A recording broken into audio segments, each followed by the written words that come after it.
मुंबईमध्ये टेस्लाचं शोरूम सुरू झाल्यामुळे आता मुंबईच्या रस्त्यावरून लवकरच आपल्या सर्वांना टेस्लाच्या विविध गाड्या धावताना पाहायला मिळतील। आज उपमुख्यमंत्री एकनाथ शिंदे यांनी देखील टेस्लाची टेस्ट ड्राईव्ह घेतली आणि त्यांच्यासोबत परिवहन मंत्री प्रताप सरनाईक हे देखील उपस्थित होते। प्रताप सरनाईक यांनी या गाडीबद्दल काय मत व्यक्त केले पाहूया। सर्टिफिकेट देण्यात आलं आणि ऑफिशियल ज्या काही तरतुदी असतात महाराष्ट्र आयोगाच्या माध्यमातून त्याला सगळे काही अधिकार प्रदान करण्यात आले। आमच्या दृष्टीनं आणि प्रामुख्यानं महाराष्ट्र राज्याच्या दृष्टीनं टेस्ला कार ही राज्यामध्ये येणं आणि देशामधली पहिली टेस्ला कार ही मुंबईतून आता वितरित होणार आहे, त्या गोष्टीचा आम्हाला अभिमान आणि आनंद आहे।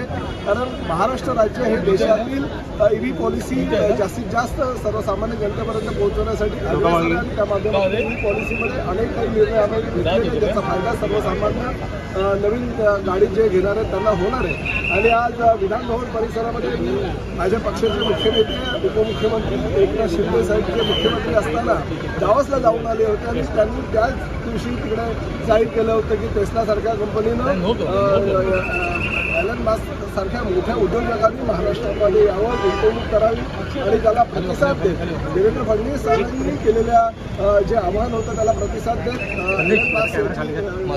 टेस्लाची कार आहे आता आलेली आहे, महाराष्ट्रात आलेली आहे। आणि आम्ही अजूनही धोरण आमचं जाहीर केलं की ही पॉलिसीनुसार अजून काही त्यांना सहकार्य हवं असेल, सहयोग हवं असेल ते निश्चितपणे आम्ही देऊ।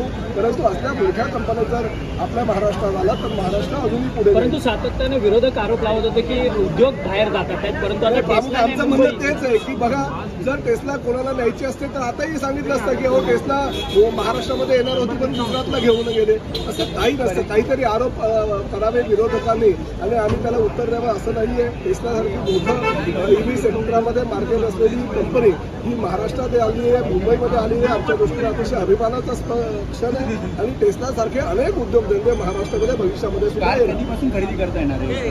ते कार आता त्यांची कसं आहे की ही प्रोडक्शन जे आहे ते फक्त कॅलिफोर्नियामध्ये आहे, अमेरिकेमध्ये आहे, त्यामुळे कार जी बुकिंग आहे ती करायला अजून त्यांनी सुरुवात केलेली नाही। बाकीच्या ज्या फॉर्मॅलिटीज असतात त्या कंप्लीट करतायत आणि सगळ्या सोयीस्कर परवाने घेऊन हे काल गाडी महाराष्ट्रात वितरित करणार आहे। मी त्यांना सांगितलं की बाबा पहिला नंबर राज्याचा परिवहन मंत्री म्हणून माझा आहे, जी किंमत असेल ती आम्ही किंमत देऊ, पण या ईव्ही पॉलिसीमध्ये पहिली कार देशामध्ये जर राज्याच्या परिवहन मंत्रीने घेतलं तर तोही एक चांगला मॅसेज जाईल। त्यामुळे मीच ईव्ही कार पहिली तुमची खरेदी करेल, कधी तुम्ही बुकिंग चालू करणार हे सांगा, त्यामुळे निश्चितपणे ते लवकरात लवकर चालू करेल आणि आम्हाला ती गाडी सर्वसामान्य